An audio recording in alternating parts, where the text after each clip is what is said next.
Buenas tardes a todos, a todas. Bienvenidos a este nuevo diálogo en red dentro del marco del Salón del Cómic de Santa Cruz de Tenerife, el 19 Salón del Cómic 2022.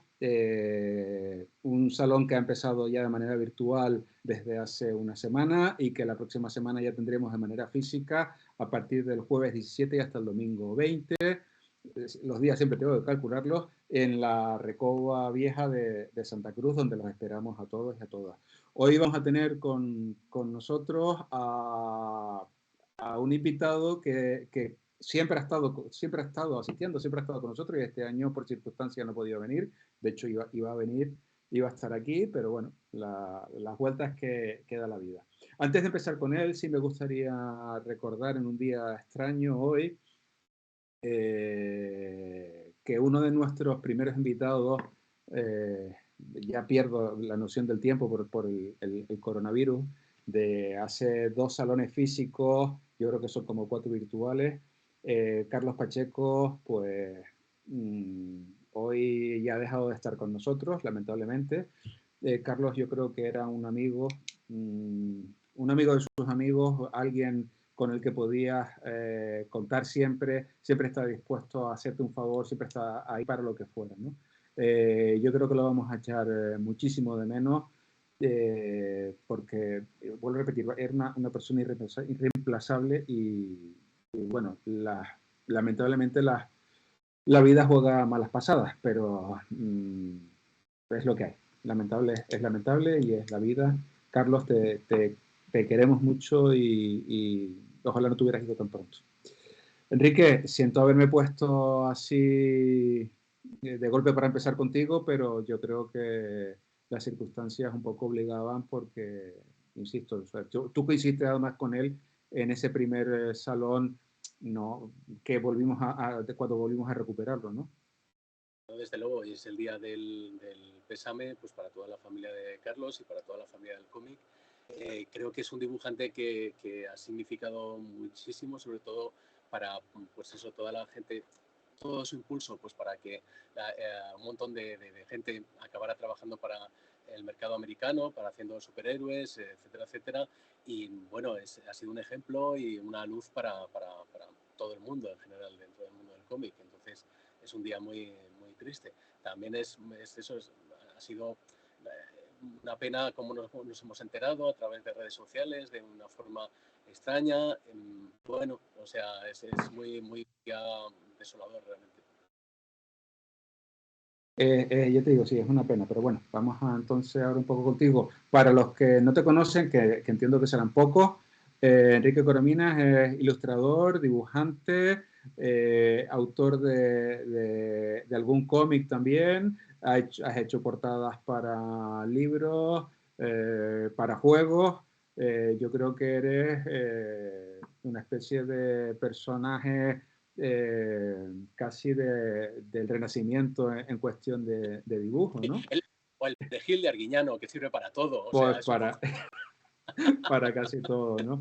Te prometo que va a ser la única vez que lo nombre, porque yo sé que estarás cansado de que todo el mundo te lo pregunte. Sí comentaré que tu trabajo más conocido entre el gran público fueron las portadas de las ediciones españolas para Gigamesh de Juego de Tronos, de George R.R. Martin. Antes te lo comentaba un poco, ¿la nueva serie la has visto?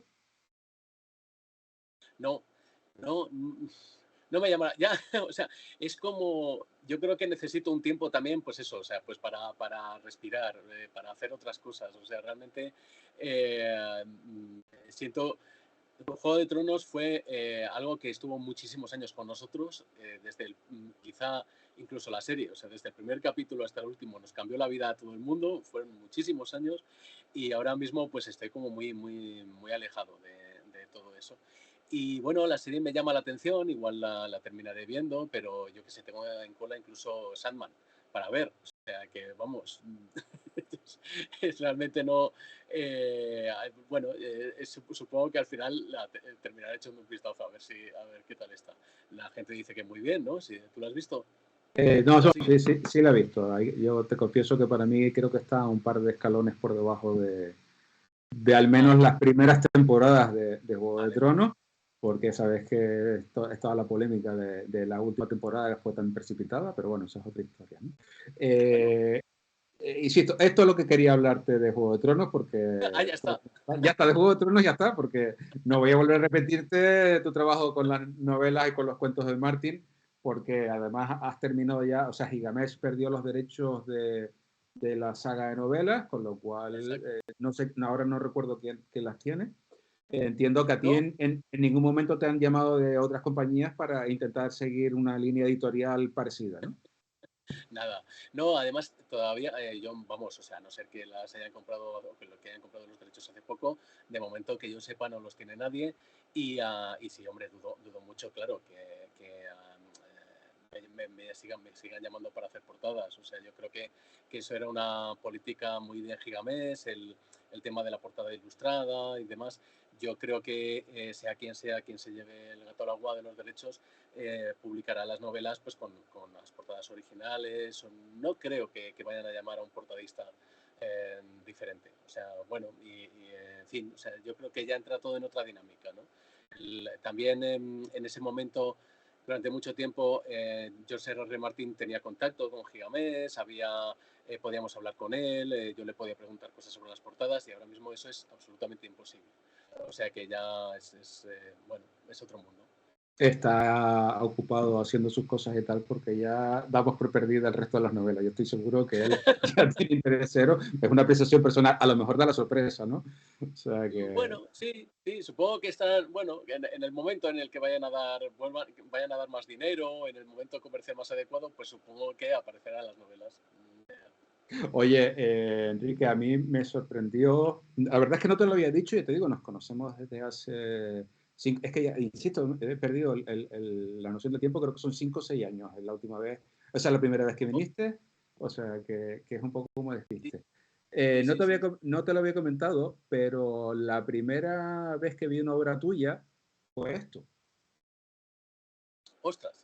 Ah, has visto, tu Oscar, ¿no? O Amigo, sea, esta novela toma además en ya. su momento fue editada por la editorial Lumbriel, que Sí, aprovechaba el éxito, que un poco lo que le pasó a Gigamesh cuando se encuentra con Juego de Tronos, cuando todavía no el pelotazo que fue.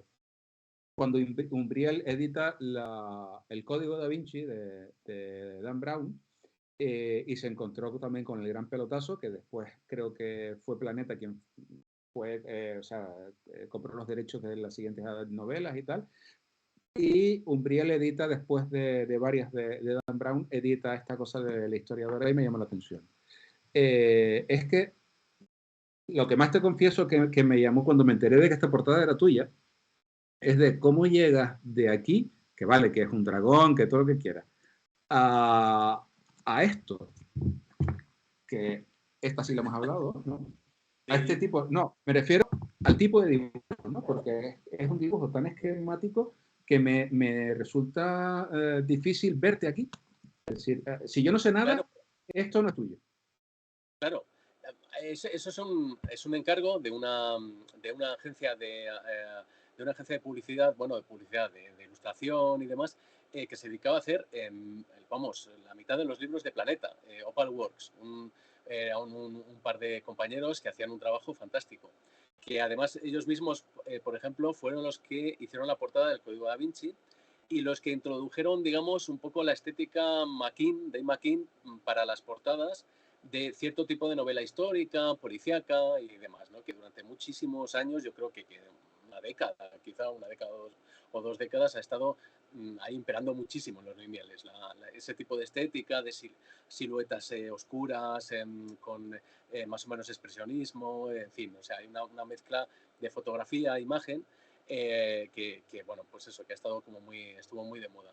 Y ellos me llamaban pues cuando tenían que hacer algo de fantasía o que tenían que hacer algo para lo que necesitaban un dibujo, pues me llamaban y me encargaban lo que fuera. O sea, fue un periodo de aprendizaje muy interesante porque realmente había que dar soluciones muy diferentes a libros muy, muy diferentes, ¿no? O sea, por ejemplo, en este de la historiadora era simplemente un encargo que era dibujar una parte de una bandera, pues hacer la gráfica, y con eso ellos ya trabajaban y el concepto de la portada y demás era completamente suyo, todo el diseño y y toda la estética que conseguían era suya. Y claro, pero de alguna manera, bueno, fue sobre todo un periodo en el que leí también muchas de las novelas que me iban pasando y que, bueno, pues también me fui ahí forjando un poquito en el tema de la ilustración y de las diferentes técnicas y cómo se podía llegar a diferentes tipos de público, etcétera, etcétera. O sea, algo, un poco el fogueo ahí en el tema comercial. Y Dorian Gray a ver, es mi libro favorito de toda la vida y es un trabajo totalmente contrario. O sea, es absolutamente libre, personal. Ahí tuve la suerte de contar con un editor que me dio carta blanca para hacer lo que me diera la gana. Y bueno, y pude, pues eso, llevar a imágenes el Dorian Gray tal como yo yo lo imaginaba. Y pude recrearme muchísimo en la estética victoriana, en la estética simbolista, bucear en el decadentismo, en fin, o sea, fue una auténtica gozada. Y además a mí, pues no sé, o sea, fue una historia que me aportó mucho porque también fueron varios años que estuve dibujándola y o sea, fue guión y dibujo, adaptación y dibujo, y bueno, pues también fue toda una aventura, vamos, estar ahí, poder hacerlo y más. O sea, vamos, o sea, lo recuerdo como algo muy importante y muy enriquecedor para mí, en el sentido de que, bueno, no sé, o sea, yo creo que salí con más ganas de hacer cosas más personales y abandonar un poco el mundo más comercial. Es que es lo que te comentaba un poco, ¿no? Porque sí hemos hablado de lo de Dorian Gray, esto me lo habías comentado, ¿no? Pero me sorprende completamente el cambio este de estilo, o sea, porque, por repetir, es verdad que si tú te lees la novela, esta portada es evidente, o sea, yo veo la portada y leo la novela, te digo, chapó, o sea, me la has clavado, porque, hombre, la novela es del 2009, me parece que yo creo que se puede contar que al final es una historia de Drácula, o sea, y aquí estoy viendo al dragón, o sea, que al logo o el escudo de los Dráculas, es decir, que lo estoy viendo, ¿no? Pero sí me llamó la atención eso, cómo en un par de años defines completamente tu estilo, o es que ya lo tenías, pero en el caso de la historiadora o de algunas otras portadas, te dijeron, no, más claro, más minimalista, más simple, Sí, no queremos más historia. sí, sí, o sea, me encargaban, yo he hecho de todo, he hecho desde manga, o sea, he jugado con todo tipo de referencias, porque, por ejemplo, si había una colección juvenil, tenía que ser un estilo más manga, si había, en fin, o sea, fue un momento en el que yo lo que aprendí fue como a moldarme un poco a lo que me pedían, ¿no? Que es un poco lo que se entiende como un profesional, ¿no? Entonces, estás muchos años, digamos que perdiendo el tiempo sin hacer tu trabajo, sin hacer tu propio trabajo. Eh, por otro lado, claro, yo de forma más bien personal, más bien cuando podía, hacía historietas. Cuando podía, hacía mis propios dibujos. O sea, aunque no se imprimieran, no salieran a ningún sitio, yo siempre he estado dibujando y claro, pues a veces, digamos que del Tragaldabas, que fue lo primero que hice hace un montón de años, yo creo que fue en el 91, 92, que tenía un estilo muy influenciado por Corben y por Bernie Wrightson y toda la estética Tutain. Luego me edité al cabo también de mucho tiempo en la línea Laberinto, el I. Gray, que ya era algo un poco más expresionista, más jugando un poco más, o sea, ya tenía otras influencias. El Dorian es como,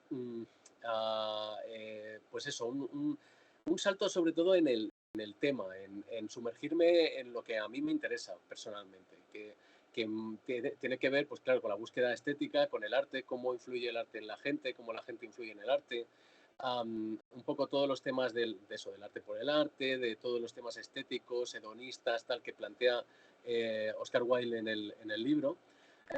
Creo que tienen un reflejo, es un hijo de su tiempo y todo lo que sea la época, todo lo que se hace en la época victoriana, todo lo que es poesía decadente, todo lo que empieza, toda esa estética decadente que empieza a aglutinar o a beber de fuentes también del orientalismo, etcétera, etcétera, a mí es algo que me fascina. O sea, siempre me he perdido mucho por ahí en mis lecturas, en mis pues eso, cuando puedo ver alguna exposición relacionada con estos temas, etcétera, etcétera, y pude volcar ahí toda esa, todo lo aprendido de alguna manera, o todo el pozo que me ha ido dejando todas esas historias.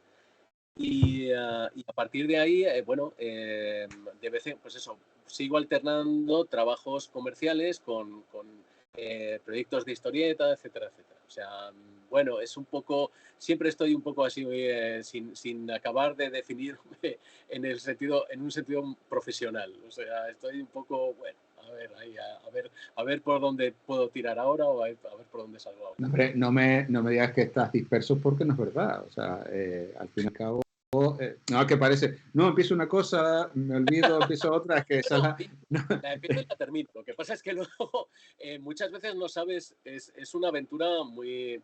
esto de la ilustración y el arte en general, ¿no? Es algo que realmente no sabes muy bien por dónde te puede llevar. Tú estás ahí, tú haces lo que a ti te sale, te interesa, lo que tú quieres, digamos, que exponer o que decir a los demás, ¿no? Es un medio de comunicación. Si alguien te escucha y alguien te da el altavoz para que eso sea... para que eso se lleve a la realidad, pues pasan cosas como el Dorian. Que no ocurre eso, a mí me gusta dibujar, por otro lado. Entonces, yo me amodo a lo que sea para poder vivir de esto de alguna forma. Entonces, bueno, yo no me canso de proponer cosas diferentes y de proponer trabajos personales. Pero hay alguien que me escuche, hay alguien al otro lado, eso ya no se puede... Bueno, Mira, tú te lanzas ahí y a ver qué pasa. te iba a preguntar dos cosas, a ver si no me olvido la segunda. Cuando tú piensas en Dorian Gray, o sea, el proyecto es tuyo y vas ahí ya con bocetos, con diseños y tal, oiga, por favor, estoy pensando en esto y tienes que convencer a la gente, o es alguien que te anima y te dice, oye, yo sé que te gusta, yo sé que es una temática que este libro te interesa, lo has leído, ¿cómo fue la génesis de este trabajo? Porque Lo estás hablando, segundo. claro, que hablas de la época victoriana, hablas de una época de represión, hablas de una época de hedonismo, hablas además de la belleza, de la estética y es que está todo, ¿no? Y Sí, entiendo que a ti eso te fascina, pero, o sea, ¿cómo te convencen a ti o cómo convences tú, en este caso, en la edición española era de Diablo, cómo convences a Diablo para decir, esta idea funciona? O puede en funcionar. este caso, o sea, fue lo segundo, fue realmente una propuesta de Daniel Maguen, de un editor francés, que en ese momento yo lo conocí porque vino a España buscando originales de otros autores. Entonces los otros autores van hablando de otros autores, sobre qué le podría interesar, porque él tiene una galería de arte, una galería sobre todo especializada en arte gráfico en París, y entonces él viene a comprar originales, básicamente. Y bueno, pues le hablaron de mí, le enseñé los originales que tenían en ese momento y me comentó que le parecía muy interesante, que le gustaba el trabajo, pero que no quería comprarme originales porque, pues eso, en Francia apenas había publicado nada. Publiqué el Dontar, ya estaba publicado, publiqué un cómic hace también bastante tiempo. Y que bueno, pues que lo que quería era encargarme un cómic. Que qué cómic, si yo estuviera dispuesto a hacer un cómic, ¿cuál sería? Y enseguida, o sea, no lo pensé ni 2 segundos. Le dije que el retrato de Dorian Gray, una adaptación. La siguiente pregunta que me hizo fue que a cuánto la página. Claro, cuando te pasa algo de esto, acostumbrado a estar aquí, o sea, a este mercado y demás, pues claro, dices, bueno, este hombre debe estar de broma y tal, ¿no? Y más cuando sacó es que me acuerdo perfectamente porque dices, pero este hombre cómo viaja con esto. Llevaba una carpeta de originales donde había unos Vernet impresionantes, pues todo lo que había ido comprando, ¿no? A lo largo de su viaje por España y sacó de ahí, de esa misma carpeta, una calculadora gigante, o sea, de estas como para utilizar, pero vamos como a 2 metros de distancia. Y bueno, y me preguntó qué cuánto por página, y claro, pues yo le dije una cifra, pues para quedarme a gusto, ¿no? De decir, bueno, oye, pues ya que me pongo, pues me pongo. Y me dijo que ningún problema, y oye, adelante. Y claro, tardé muchísimo tiempo en creerme que me estaba, o sea, que yo le iba enviando página a página y él me la pagaba religiosamente y hasta el final. Y al final fue bueno, pues eso, al cabo de unos años de trabajo en el que yo no quería soltar los encargos que tenía, porque es que no estaba nada convencido de que esto fuera a acabar publicándose. Se termina publicando y es más, o sea, él me encarga luego una serie de ilustraciones para hacer una exposición sobre Dorian Gray en su galería. Que mira, es curioso que estemos hablando ahora porque hace nada, o sea, un par de días me llegó este libro, no sé, a ver, espérate, a ver si se ve. Un No sé poquito si... más hacia... No, tienes que ponértelo delante de la cara porque como tienes el fondo desenfocado, ahí está. Ahí sí Ahí, está. ¿vale? Sí, Mira qué bien, ahí aquí está. Le sustituto... Portrait de Dorian Gray. Mi francés es horroroso, pero bueno, sí, el retrato de Dorian Gray, sí. Exacto, muy bien traducido. Pues mira, ahora acaba de editar este libro con todas las, o sea, es la novela original, traducida al francés, con todas las ilustraciones que hice, que bueno, o sea, es un libro que si no tiene 700 páginas no tiene ninguna. O sea, perdona, es la novela, pero con las ilustraciones que tú le has mandado o con páginas Eh, del cómic. con todas las ilustraciones, o sea, con las ilustraciones que hice después del cómic y hay alguna viñeta sin bocadillos, pues para Sí. ilustrar momentos en los que no hay ilustración para ese momento. Lo que pasa es que estamos hablando de, yo me he quedado loco porque claro, hace ya años que hice este trabajo y claro, son ilustraciones, pues habrá como 300 ilustraciones bien. O sea, pues eso, además aquí son como cada 2 o 3 páginas hay una ilustración doble a todo, pues eso, sí, o sea, detalles, a toda página, etcétera, etcétera. Y bueno, y mira, me he llevado esta alegría porque no sabía ni siquiera, o sea, este es un proyecto que se quedó parado hace muchísimo tiempo y que acaba de salir ahora en el mercado francés. Déjame, de todas maneras, yo voy a tomar nota porque se me están poniendo los dientes largos. Tú sabes que también tengo pasión por el personaje y por la obra de White. O sea que, Pues ya te llevaré uno el año que viene, hombre, que el año hombre, que viene no, tranquilo que esta cosa ya te lo tengo. llevaré, os llevaré unos Oye, cuantos, ¿no?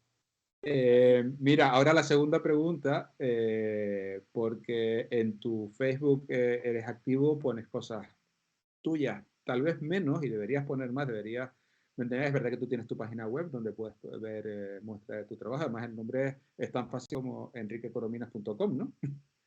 O sea, ahí puedes verlo, pero te vi precisamente como inacabado, además ponías algo como con pena unos dibujos del Capitán Ahab o Ahab y de un Moby Dick que se quedó ahí. ¿Qué era eso?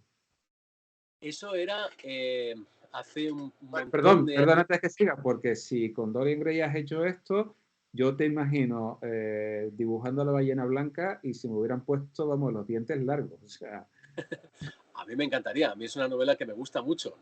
O sea, ya te digo que el retrato es como mi novela favorita de todos los tiempos, pero Moby Dick tiene algo muy especial. Y bueno, eso surge de una idea de Planeta en tiempos, después de que editaran el Drácula de Miñola como adaptación del Drácula de Coppola, que tuvo éxito y funcionó muy bien aquí en España. Cielos, mirando se por te ahí, ve. lo debo tener por ahí, no sé, lo buscaré. Pues se plantearon, hubo rumores de que Clint Eastwood iba a escribir y dirigir e interpretar Una o sea, versión bueno, de Moby Dick. Moby Dick. Y tú imagínatelo de Capitán Ahab a Clint Eastwood, o sea, vamos, espectacular. Y entonces me encargaron hacer unas muestras pues para ese proyecto. La película se fue al traste y el proyecto también. Ya está. Hostia, Ahí pues se terminó. es una pena. ¿Y nunca has llegado a volver a intentar plantearlo y llevarlo a dar la lata y decir, oiga, que esto se quedó colgado, que habría posibilidades, que...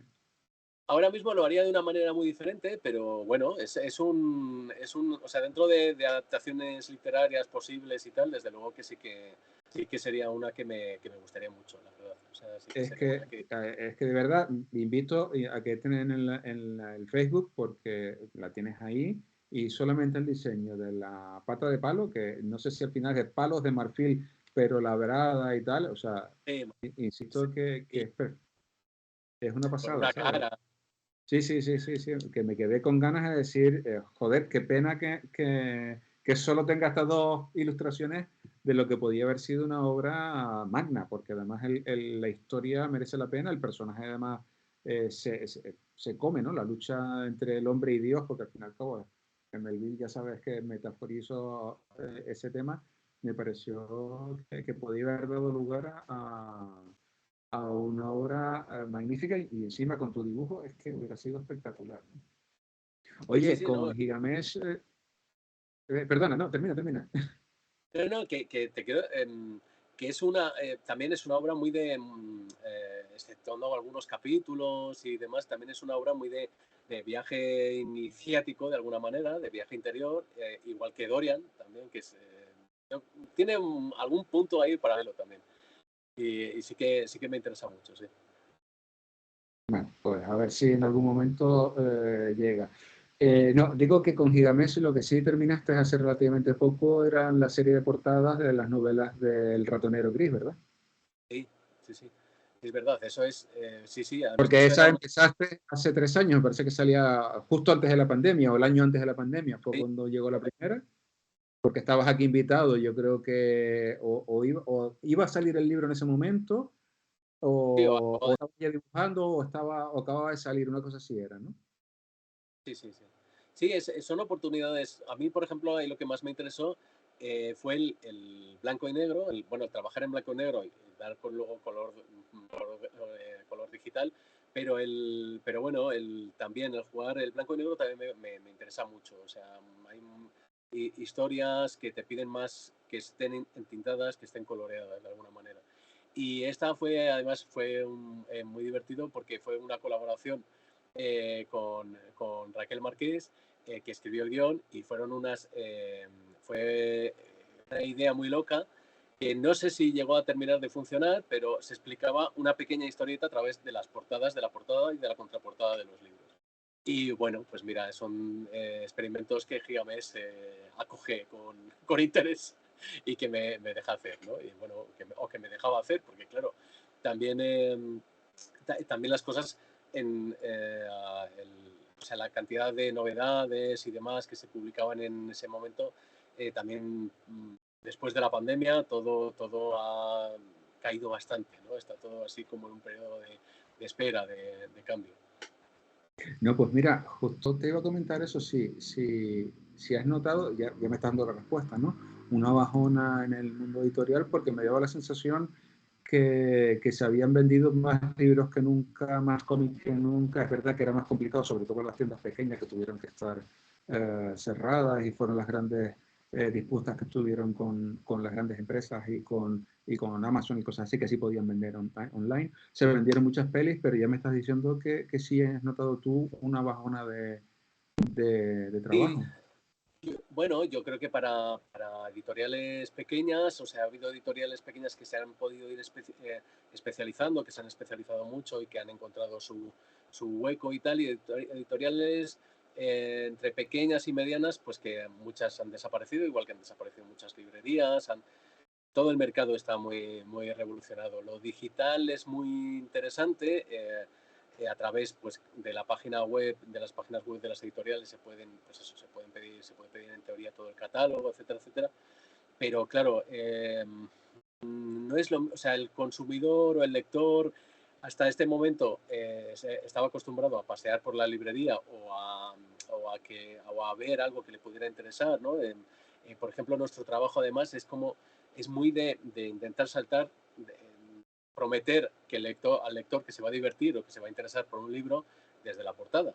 Si esa portada no se ve, si ya es el lector quien tiene que ir a buscar ese libro que le han recomendado a través de, pues digamos que yo creo que cada vez el tema de la ilustración en portadas, para portadas de libro y demás, tiene menos sentido. O sea, bueno, digamos que por lo menos supongo que irá por periodos y que también pues habrá que especializarse de alguna manera en algún tipo de edición, en algún tipo, por ejemplo, los libros ilustrados juveniles, infantiles se venden bastante más que lo que se vendían. Hay cosas que funcionan más y cosas que van desapareciendo. Es muy difícil. Yo, al no ser editor, al no poder estar ahí hablando con editores, no, vivo en un sitio así muy aislado, muy dedicado a mis dibujos, pues no me atrevo, no sé, no soy consciente de exactamente qué está pasando, de qué nivel está Es pasando. que es curioso porque, perdona, que justo hace una semana estuvo por aquí también invitado, no podía venir a la fecha del salón y vino antes Javier Olivares, que fue Premio Nacional del Cómic por Las Meninas, Premio del Salón del Cómic de Barcelona, junto con Santiago García, tipo además estupendo, sí. Y me dijo que, por ejemplo, su obra, que además es la de La Cólera, sale al mercado justo el día antes de que cierren todo.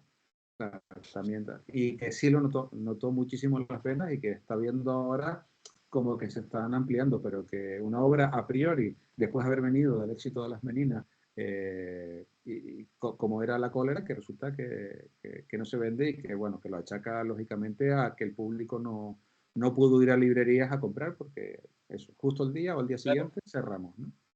Sí, sí, sí, sí. Sí, o sea, probablemente eso sea una parte del problema y luego, bueno, claro, es que muchas veces es también el caso que hacen los medios, claro, a las obras. O sea, por ejemplo, con Las Meninas, pues claro, es una obra que poco a poco fue llamando la atención de medios, hay un montón de exposiciones, hay un montón, en fin, o sea, llama muchísimo digamos que lo hacen que para el público en general, desde los periódicos, desde la radio, desde un montón pues eso, de entrevistas, etcétera, etcétera, llega mucho al público. Pero La Cólera, efectivamente, o sea, igual también es eso, es justo que tampoco se pueden hacer exposiciones, no se podía mover esto de otra manera y es, bueno, pues mira, no terminó de funcionar. Muchas veces los autores pensamos que nos compran por ser nosotros, o sea, o hay una tendencia de... Sí, a Bueno, que si ya te conocen, que ya tienes un cierto claro, nombre, ya digo, sea como sea, ya van a comprártela, aunque después diga en qué me gasto el dinero, porque este sí claro, que no lo claro, necesito, lo claro. que sea, a priori sí, Y vale. tenemos nuestro ego, como tú hijo del vecino, y entonces, pues claro, y dices, a ver, si yo he vendido tanto de esto, pues mi próximo libro, a ver, por mal que le vaya, venderá la mitad. Si no es un tema que interese o es un tema al que los medios le dan, o sea, pues no les interesa a los medios, pues nada, o sea, no se va a vender absolutamente nada. Y bueno, eso cuando también ocurre, también, claro, nosotros tenemos que sacar ahí nuestra parte o sea, también tenemos que hacer un poco de decir, a ver, ¿por qué estamos en esto? ¿Queremos vender o queremos dibujar o queremos hacer lo que queremos? O sea, pues eso, queremos ser honestos y digamos que transmitir lo que nos importa en ese momento, ¿no? Como dibujantes, como artistas, como tal. Si es lo segundo, luego no te quejes si has vendido poco, o sea, porque es que es así. Y si es lo primero, claro, tienes que elegir muy bien el proyecto, porque si no es, o sea, por ejemplo, a mí me está pasando ahora, o sea, yo estoy intentando llevar adelante un proyecto totalmente personal de cómic adelante y la respuesta que he obtenido por el mismo editor que me publicó el Dorian Gray es, mira, me interesan mucho los dibujos, me gusta mucho el aspecto y tal, pero me preocupa mucho el tema que estás proponiendo. Entonces es como una especie de censura, a ver, que él está totalmente en su derecho, por supuesto, pero ya de entrada eso a través de él no va a llegar al público. O sea, ya su gusto personal en cuanto a un tema que le parece delicado, controvertido o tal, ya hace que eso se quede ahí, ¿no? O sea, siempre hay momentos o sea, desde que se te ocurre una idea hasta que llega hasta que se publica, en los que eso puede pasar. O sea, puede pasar con tu editor, puede pasar, no sé, en el momento, pues eso, o sea, que lo reciban en una radio, que lo reciban y que no se hable de ello, porque no interesa en ese momento. Porque la gente piensa que ese tema o no es comercial, o es tabú, o es tal, ¿no? Bueno, igual con un cómic, no me estoy refiriendo, por supuesto, al libro de Olivares, o sea, pero claro, o sea, dices, ostras, La Cólera, Dios mío, ¿no? O sea, que de entrada, a ver, que, o sea, o tienes un poco o hacen que te intereses, o si no, ya es algo que igual el público no va a estar preparado para recibirla, ¿no? De alguna manera. Oye, estás en tu derecho de decir no y punto. Y yo ahora me reconozco que no me gusta mucho de preguntar en qué estás trabajando ahora, cuál es tu próximo proyecto, porque la gente o no le gusta o puede ser hasta supersticiosa, ¿no? Pero tú has sacado el tema. ¿Qué era ese proyecto? O puedes decir algo? ¿Qué es? ¿Qué es? No, no, a mí me encanta hablar de los proyectos. Lo que pasa, Ya, lo que pero pasa, yo te digo, o sea, conozco gente que es muy supersticiosa, dice, no, que se me gafa, no, no, claro, no, que estoy en negociaciones, no porque no me da la gana. Entonces, yo reconozco que me no, no, gusta poco mira, preguntar, no, pero exacto, exacto, cada uno, pues mira, no, yo estoy intentando, estoy haciendo un cómic, llevo ya 10 y, bueno, no, no he llegado a las 16 páginas, pero ibas a llevo decir 16 páginas, 19 años trabajando en este. casi, casi, solo en los subtítulos y tal. No, que bueno, que eso, que ya, o sea, lo he presentado, se lo he presentado a un par de editores, ya te digo, uno de ellos me dijo que no por el tema, y bueno, y cuando termine el proyecto, o sea, cuando termine esas 16 páginas y pueda hacer un PDF en condiciones para empezar a enviarlo a todo el mundo, pues que supongo que será pues para enero, una cosa así, o sea, procuraré terminarlo este año. Pues ya veremos a ver si a alguien le puede interesar o de qué manera puedo conseguir llevarlo adelante. Es una historia, mira, te enseño, aquí tengo aquí alguna ilustración. Mira, no sé si se... No, porque ahí, quieto, quieto, ahí, no, en ¡Ay! cuanto tienes que ponerlo delante de tu cara, ahí, no, lo moviste menos, ahí, vale, Vale, vale, vale. vale, se ve más o menos. Sí, porque en Pues cuanto la cara coge que es una cara, lo enfoca, pero en cuanto lo mueves un poco se desenfoca, ya está, sí. vale, vale, vale, vale. Bueno, Veo pues una es un... mujer con la mano apoyada en la cabeza, no veo que está mirando, no sé si qué tal, vale, pero vale. Está mirando, bueno, a ver, es que Es un ya te digo, yo tampoco reflejo, puedo ver la pantalla. ahí está. Pero bueno, te cuento un poco. Ese se llamaría el vampiro, el título sería El vampiro interior y va sobre o sea, bueno, a ver, o sea, la historia y tal está centrada en el trauma que le contar el trauma de un personaje ya adulto y demás por un Uf, abuso sexual infantil eh, desde su cabeza, digamos. O sea, cómo un evento traumático, como algo tan traumático como eso, puede uh, cómo eso puede cambiar la vida de una persona y cómo ella ve el mundo desde esa perspectiva. Entonces, es un tema muy, muy duro, es un tema muy árido, pero claro, no es algo, o sea, yo no lo puedo contar en primera persona, pero sí que he podido asistir casi, o he podido vivir lo que es una terapia desde la psicología, una terapia a una persona que ha sufrido esto. Entonces, como te comentaba antes, mis intereses en la época victoriana y mis intereses sobre todo en creencias y en magia de esa época, o sea, es una época en que, por ejemplo, aparece la teosofía, aparecen muchas... el espiritismo incluso también, digamos que, a ver, con diferentes décadas, ¿no?, de inicio y de popularización, pero digamos que te das cuenta de que es un momento en el que, por influencia del budismo, de las religiones orientales, ¿no?, y de las colonias inglesas y francesas, que van trayendo esas ideas a Europa, y hay un caldo de cultivo ahí muy, muy interesante de, pues eso, ¿no?, de todo este tipo de gnosis y de la masonería también, etcétera, etcétera, ¿no? Y bueno, es una época muy, muy interesante para investigar todo eso. Y también te das cuenta de que, por ejemplo, algo como el espiritismo no se entiende sin la cantidad de muertos que produjo la guerra de secesión americana o su popularización posterior por la cantidad de maridos y de padres desaparecidos en la Primera Guerra Mundial.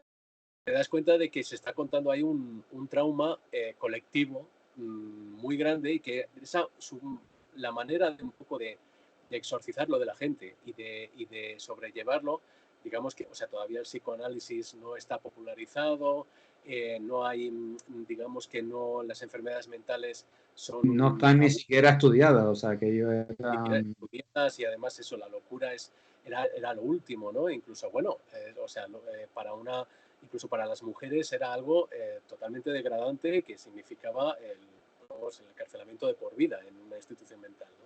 si en ese momento, pues eso, las primeras, ¿no?, que empezaron a aparecer.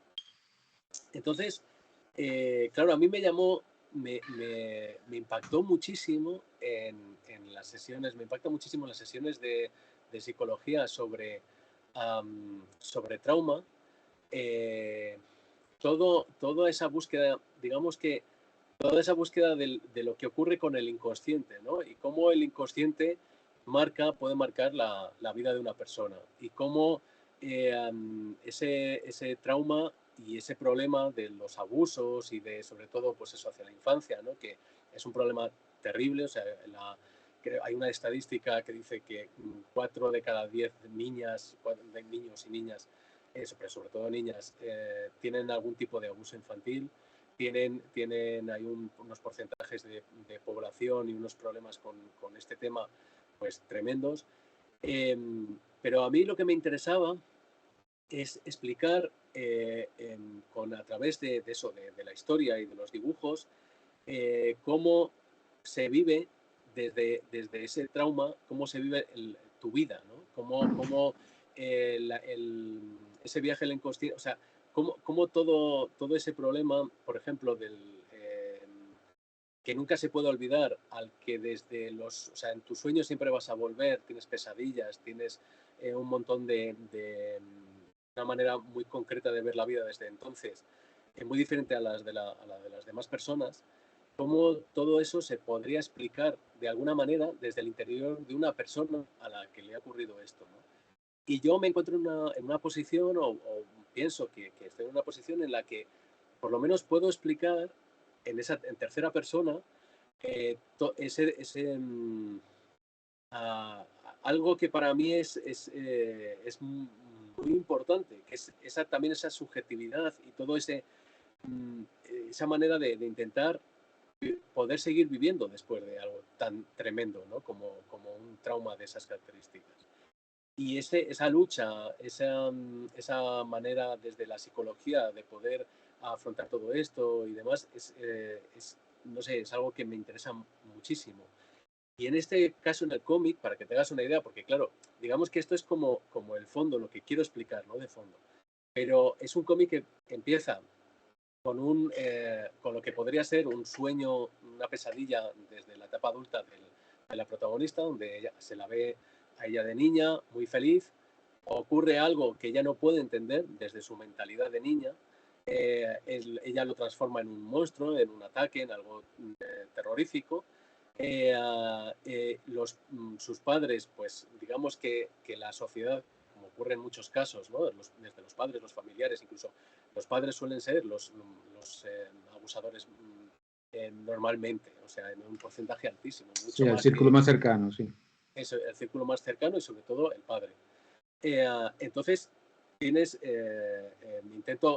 yo quiero reflejar eso, pero a través de los ojos de la niña, que sería, en este caso, que no hacen caso a sus llantos, a sus problemas, o a lo que está intentando explicar o verbalizar, y dominada por ese miedo y por eso que no puede explicar, bueno, pues vive su infancia de esa manera. Luego la historia da un salto, eso son, vamos, unas páginas de introducción, simplemente como una especie de recuerdo, pesadilla, no se sabe qué.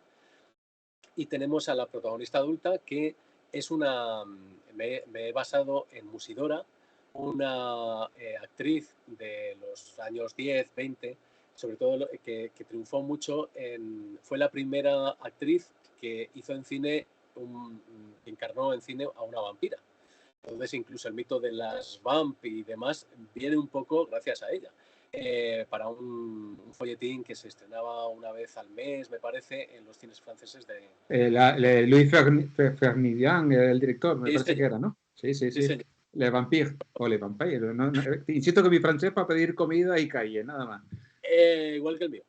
Entonces, te agradezco mucho que además que lo hayas pronunciado tú. Entonces, estas películas tuvieron mucho éxito en ese momento, pero ella, antes de encarnar al vampiro, se movía un poco por el ambiente de los cabarets de París, de la época y demás. Entonces, yo lo sitúo la acción en un momento en el que ella está totalmente desesperada, recordando esa infancia, recordando, o sea, sin ser muy consciente digamos, de lo que su mente ha cubierto, de lo que no quiere, hay una parte de ella que no quiere recordar todo eso, y entonces ella está intentando vivir una vida, bueno, pues dedicándose a lo que le gusta, a bailar, pues eso, a salir mucho por la noche, a alternar, etcétera, etcétera. Pero hay algo ahí que no funciona, ¿no? Entonces, también hay algo muy, vamos, que siempre acompaña, que siempre acompaña a las víctimas de abuso infantil pues eso, o sea, en una edad muy temprana, que es la disociación. Hay un mecanismo que hace que impida recordar los detalles y que incluso los detalles o incluso bueno, que hace que tú vivas o reinterpretes lo vivido de una manera totalmente diferente.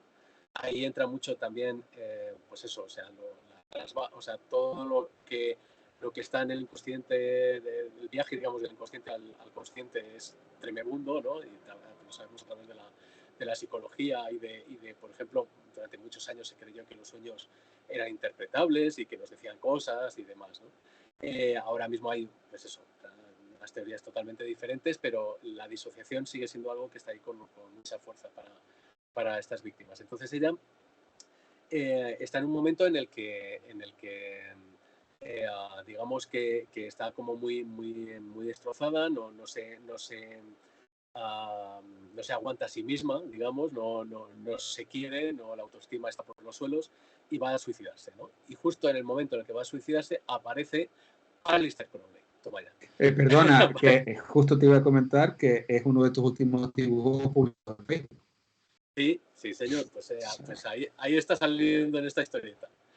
Y Aleister Crowley es lo que te comentaba un poco, o sea, sería un personaje que encarnaría una visión de la magia y un poco del autoconocimiento que se podía tener en ese momento. Aleister Crowley justo ese año, lo sitúa en 1913, hizo un viaje a París, donde se supone que hizo un rito que le cambió la vida, etcétera, etcétera, ¿no? O sea, digamos que pudieron cruzarse perfectamente estos dos personajes. Pero en este caso, a mí lo que me interesa es que sea la parte digamos, que intenta explicar la alucinada o la visión, sacar, digamos, el trauma de alguna manera. O sea, hay un diálogo, ¿no? Justo en ese momento, en el momento en el que él ve que va a suicidarse, en el que le pregunta si realmente ella es lo que quiere hacer. O sea, ella realmente quiere suicidarse. O sea, porque la voluntad es ley, ¿no? Según los telemitas, según todas las ideas de Aleister, ¿no? O sea, digamos que lo más básico. Y ella le dice que no, se queda muy perpleja ante la pregunta. O sea, es un poco como, es la última pregunta que un suicida espera escuchar. Yo espero que se entienda así, ¿no? Pero, a ver, tú esto lo quieres hacer porque quieres, y es lo que quieres, tírate ahora mismo. Pero si no es lo que quieres, espera, hablemos. Y ahí empieza el cómic. O sea, esa es la idea de partida. Entonces, yo lo que intento o sea, yo a un editor le voy a explicar esto. Mi intención, claro, o sea, es explicar algo muy peleagudo, pero lo quiero hacer desde un punto de vista muy fantástico. O sea, igual, no sé, o sea, me viene a la cabeza, por ejemplo, en cine sí que hay muchas películas que tratan de disociación y de fugas de todo tipo, ¿no? Y estamos incluso muy acostumbrados a verlas.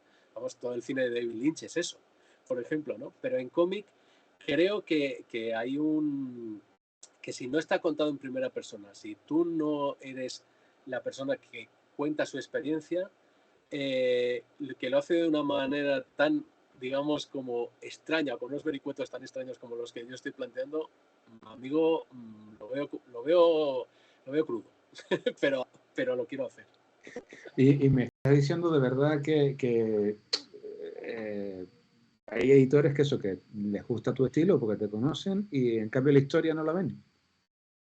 No, Cuando o me sea, pareció la historia tan potente porque estás utilizando un medio como es el gráfico, es decir, me estás inventando una historia para tratarme de un tema tan real, tan de todos los días y tan importante de visualizar, ¿sabes? O sea, porque es una manera de que ese tema salga a la luz, porque parece que ahora ya es más fácil de que se denuncie, pero hasta hace nada era lo más oculto, esto se tiene que mantener cerrado, nunca mejor dicho, con lo cual creas mayores problemas, ¿no?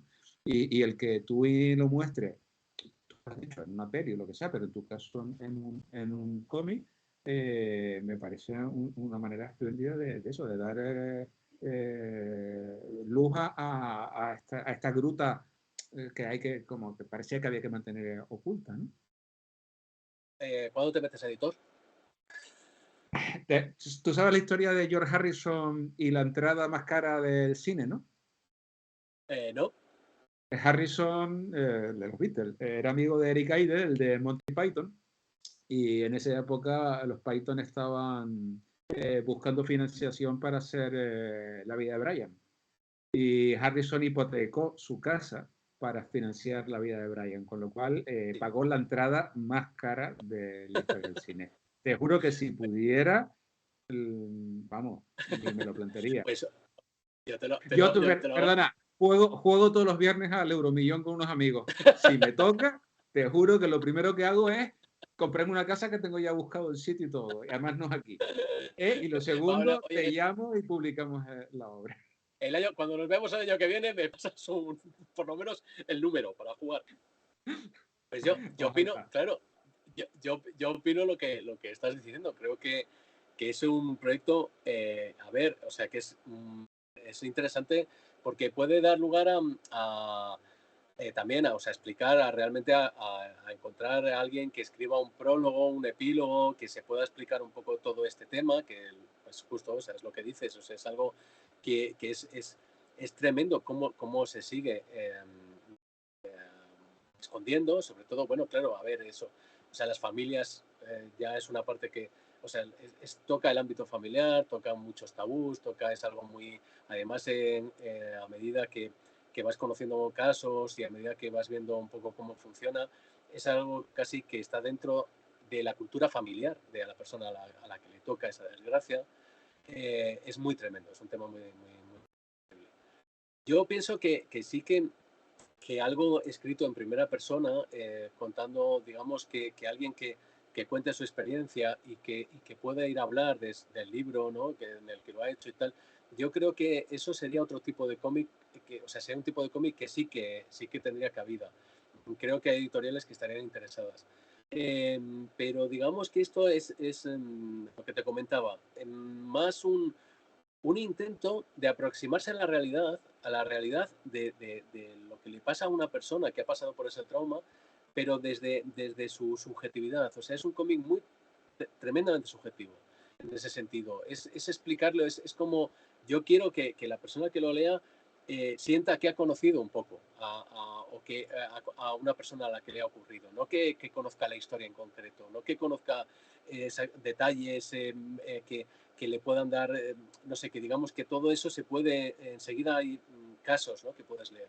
Esto sería más bien explicar el trauma, o sea, no es explicar, o sea, explicar la vivencia que deja el trauma, ¿no? Explicarlo a lo largo del tiempo, explicar cómo eso pues hace que toda una vida cambie. Y creo que el cómic puede funcionar, es un medio que puede funcionar muy bien para explicarlo porque las imágenes, por ejemplo, en las sesiones de psicoterapia son muy importantes. El rescatar una pequeña imagen ya te puede dar toda una historia, puedes empezar a suponer qué ocurrió, puedes, digamos que incluso sensaciones desde la sinestesia, o sea, desde recuerdos de lo hablado, de lo visto, de lo que todo eso se confunde, ¿no?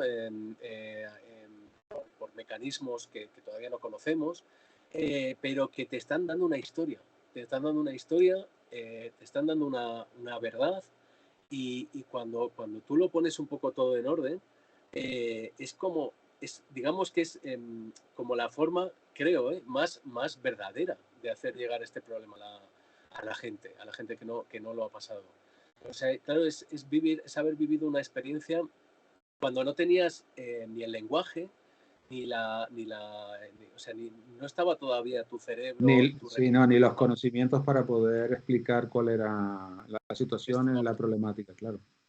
Oye, Enrique, Perdona, Crowley es un personaje conocido, me refiero, tú entras en Google, tecleas a Aleister Crowley y te sale todo el listado, todo su historial, todas sus creencias, casi montó una secta, fue extraño. Ahora, yo no sé si estoy confundido, pero era el que vivió también en el edificio Dakota, ¿no? ¿No fue él? El edificio de Dakota, no. No, el edificio de Dakota... Es que lo confundo con la historia de la semilla del diablo, donde nombraban a claro, algún personaje parecido que había vivido ahí. Entonces, pero ese personaje estaba inspirado en Aleister Crowley. sí, seguro. Sí, me suena, me quiere sonar. Lo que pasa es Incluso que creo Crowley... que uno de los de Led Zeppelin sí compró un Sí, castillo en Inglaterra que pertenecía a la, Crowley. la Eso sí es abadía, cierto. la abadía de Telema compró, que fue el Vale. lugar donde Crowley fundó una abadía para llevar a cabo ahí, pues eso, su pequeña secta, ¿no? Durante un tiempo hasta que lo echaron del país. Pues eso, entonces es cierto que lo del Dakota, el personaje que sale estaba inspirado en Crowley. Por eso era mi confusión. Vale. En la semilla del diablo. Vale, tú, insisto, tecleas, ¿cómo es el verbo? Googleas Aleister Crowley y te sale toda la información. Pero me acabas de decir 2 o 3 veces, ¿no? En sesiones en clases o sea, todo el proceso de investigación que has hecho ahí, ¿tienes estudios de psicología? ¿Te has metido en ello? ¿Has pedido permiso para asistir a sesiones de terapia? A ver, o sea, yo estoy, me ha tocado muy de cerca por un tema familiar, ¿vale? Entonces, sí que, o sea, de alguna forma he asistido, a ver, de alguna forma, sí, he asistido y de alguna forma, o sea, hablando con la persona o con una persona a la que le ha pasado esto, he tenido, pues eso, o sea, vamos, horas y horas y horas y horas y horas de conversación sobre este tema. Em, entonces, digamos que esa es una parte que me impresionó mucho, ya te digo, por el tema de, o sea, aparte de, bueno, luego a partir de ahí, esa impresión, ya tú vas completando poco a poco con lecturas y con, pues eso, no sé, estoy desde escuchando podcasts sobre psicología, que hay de todo, a libros también, donde mucho más serios, donde ya recomendados pues, por gente que sabe, etcétera, etcétera.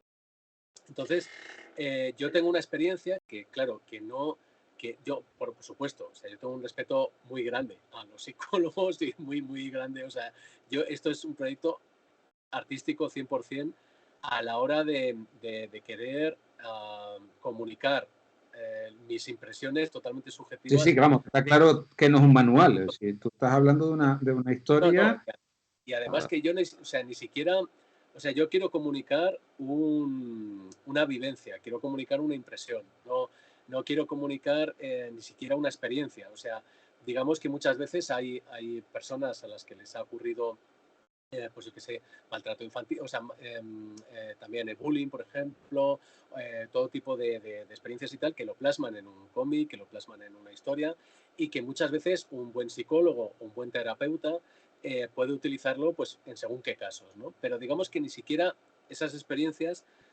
pueden ayudar a otra persona a la que tenga otra biografía diferente después de lo sucedido, por ejemplo. O sea, son casos además en los que hay mucha manipulación por el entorno familiar, hay muchos problemas posteriores. Entonces, a ver, yo ahí, desde luego, hay que actuar con muchísimo respeto por los profesionales y por lo que es la psicología de verdad. O sea, no manuales de autoayuda ni porquerías de estas, ¿no? Entonces, yo lo que quiero es eso, desde una experiencia artística, contar una experiencia que yo creo que he podido conocer bien, ¿no? Y, y, por ejemplo, lo que me comentabas, o sea, yo soy consciente, por ejemplo, que un personaje como Crowley es un personaje que está más cerca de un abusador que de un abusado. Pero si lees la biografía de Crowley y si vas poco a poco viendo de dónde vienen sus ideas, que para la época victoriana era como una imposición de sí mismo, ¿no? Ante todas las restricciones y ante toda la represión que había en la época, entiendes también muy bien cómo se ha formado cómo formó su personaje, cómo formó un poco todo lo que hizo, ¿no? Que luego lo hizo muy mal, que digamos que que hizo cosas que era conocido como el hombre más malvado del mundo, ¿no? Pero bueno, eso no era verdad, era una exageración muy de la época, ¿no?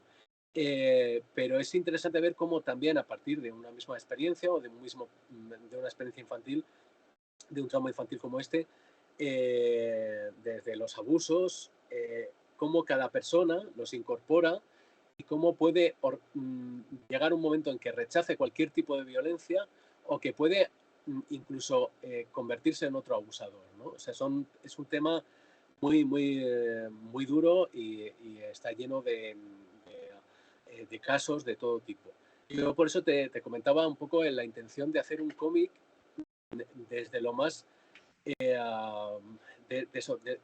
una experiencia que yo quiero transformarla en algo muy artístico, muy a través de colores y muy a través de color, de diálogos, de momentos que puedan hacer reflexionar al lector, pero no de enviar un mensaje cerrado. O sea, es todo lo contrario, o sea, es intentar conmover y que la persona luego ya se interese por este tema y, por ejemplo, pues eso, o sea, vea el problemón que es socialmente. Oye, Enrique, ya llevamos casi una hora. Fíjate que mi intención era hablar un poco también de tu técnica, porque acabas de sacar ese pedazo de dibujo enorme, porque tú dibujas en acuarela, dibujas en óleo, no le haces asco al digital, pero la charla ha derivado por otro camino y reconozco que yo personalmente la he disfrutado mucho más. En otra ocasión, como vas a seguir siendo invitado, tú sabes que para nosotros eres el invitado de honor y nuestro padrino. Dejaremos la parte técnica y de cómo trabajas para eso, para otro momento. Hay muchos tutoriales sobre la Que parte sí, técnica. de todas maneras, estoy convencido de que alguien ganará la lotería y te podrá publicar esa obra. O alguien con dos dedos de frente o con interés te la va a sacar. De todas maneras, sí te voy a pedir que cuando tengas ese PDF ya me lo comentes porque estoy deseando poder echar un vistazo. Ese adelanto de ese pequeño bueno, ilustración que nos ha mostrado ya me ha gustado mucho, pero ya cuando me lo has puesto con toda la historia y me has puesto en contexto, algo se me ha removido de él. Muchas gracias, Jolín, me alegro mucho. A mí me encantaría poder presentarlo el año que viene en vuestro salón. O sea, mi idea es, vamos, o sea, llevar los originales y poder, o sea, esté en el estado en el que esté, el tema de la publicación, si se ha encontrado a alguien, si alguien, eso da igual. O sea, a mí me gustaría presentarlo muchísimo presentarlo en vuestro salón, porque, jolín, es donde más a gusto me encuentro. Vamos, o sea, es el salón donde mejor me lo he pasado, donde más he podido disfrutar de otros dibujantes, de otros cómics, y yo creo que hacéis una labor estupenda. O sea, y bueno, y mira, ya que estamos aquí despidiéndonos, pues un saludo para ti, un saludo para todos. Me hubiera encantado estar para ver la exposición de Pararía. La de Eduardo González, sí. Eduardo. Y, por ejemplo, ¿no? Entre todas las cosas que tenéis y tal, me llama muchísimo la atención porque creo que a Eduardo también estos temas le interesan mucho, los temas de un poco de indagación sobre uno mismo y eso, su autobiopsia, ¿no? Por ejemplo. Y nada, y guardo un recuerdo ahí estupendo y siempre es un placer cuando vengo. Nada, ya tú sabes que aquí estás en casa y además ya sabes que estuviste buscando incluso la posibilidad de venirte a vivir acá, o sea que... Sí, y volveremos a buscarlo. A mirarlo.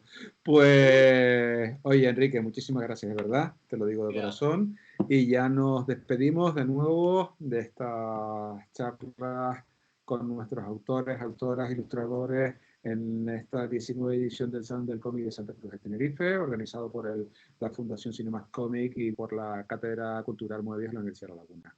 Les invitamos a que sigan en las próximas charlas, que sigan anunciando en las redes y que la próxima semana, a partir del jueves 17 y hasta el domingo 20, que siempre me olvido, visiten el salón con todas sus exposiciones y que, bueno, algunas de ellas ya están en marcha. En el Museo de Bellas Artes tienen a Javier Olivares, tienen en el Casino de Santa Cruz, exposiciones en marcha, pero bueno, en físico, con todos nuestros invitados que esperemos, insisto, que vuelvas por aquí a partir del día 17, jueves 17, hasta el domingo 20. Les dejamos ahora mismo entonces con un pequeño vídeo del salón.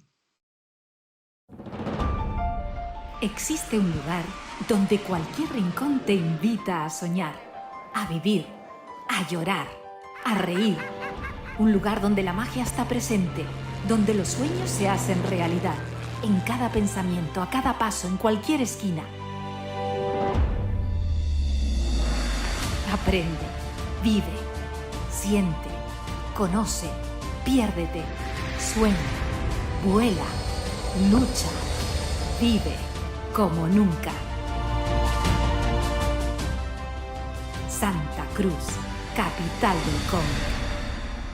Just like a movie, just like a storybook, we are the future, we're the ones they won't overlook. It's time to be the hero.